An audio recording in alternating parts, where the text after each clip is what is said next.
Back. Kochi മട്ടാഞ്ചേരിയിൽ മുന്നറിയിപ്പില്ലാതെ boat service റദ്ദാക്കുന്നുവെന്ന് പരാതി. കായലിൽ എക്കൽ മണ്ണിന്റെ അളവ് ക്രമാതീതമായി വർദ്ധിച്ചത് ബോട്ട് സർവീസിനെ ബാധിച്ചു. ശരിയായ രീതിയിൽ ഡ്രഡ്ജിംഗ് നടത്താതെയാണ് സർവീസ് ആരംഭിച്ചതെന്നാണ് നാട്ടുകാരുടെ പരാതി.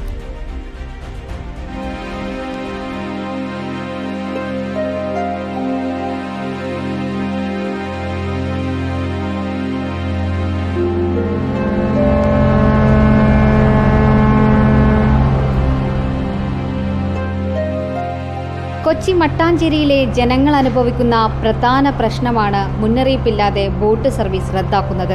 തിരക്കേറിയ സമയങ്ങളിൽ തൊഴിലാളികളും വിദ്യാർത്ഥികളും അനുഭവിക്കുന്നത് വലിയ പ്രതിസന്ധിയാണ്. കോടികൾ ചിലവഴിച്ച് നവീകരിച്ച ബോട്ട് ജെട്ടി കഴിഞ്ഞ ഫെബ്രുവരിയിലാണ് ഉദ്ഘാടനം ചെയ്തത്. എന്നാൽ കായലിൽ കൃത്യമായി ഡ്രഡ്ജിംഗ് നടത്താതെയാണ് സർവീസ് ആരംഭിച്ചത്. അതിനാൽ വേലിയിറക്ക സമയത്ത് നിരന്തരമായി സർവീസ് മുടങ്ങുന്ന സാഹചര്യമാണ്. എത്ര വരുമ്പം 4 ബോട്ട് വന്നില്ല. 6:40, 7:40, 8:15, 8:55 ഇതൊക്കെ ബോട്ട് സർവീസ് ഉണ്ടായില്ല. ആ സെന്ററിൽ പോയി തങ്ങിയെന്നാണ്. 1 മണിക്കൂർ വരെ കരുതി യാത്രക്കാർ ഒരു 10-25 യാത്രക്കാരുണ്ടായി.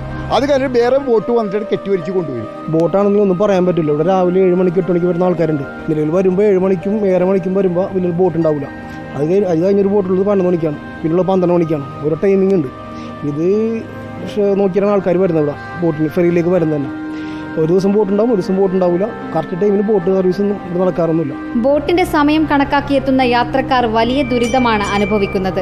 പരാതിപ്പെട്ടിട്ടും ശാശ്വതമായ പരിഹാരം കാണാൻ അധികൃതർ തയ്യാറാകുന്നില്ല.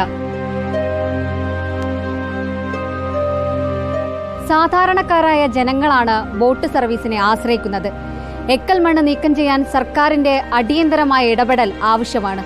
വീഡിയോ ജേർണലിസ്റ്റ് ഹണി തങ്കപ്പനൊപ്പം reporter Anjali Sreejitharaj, in reporter, Kochi.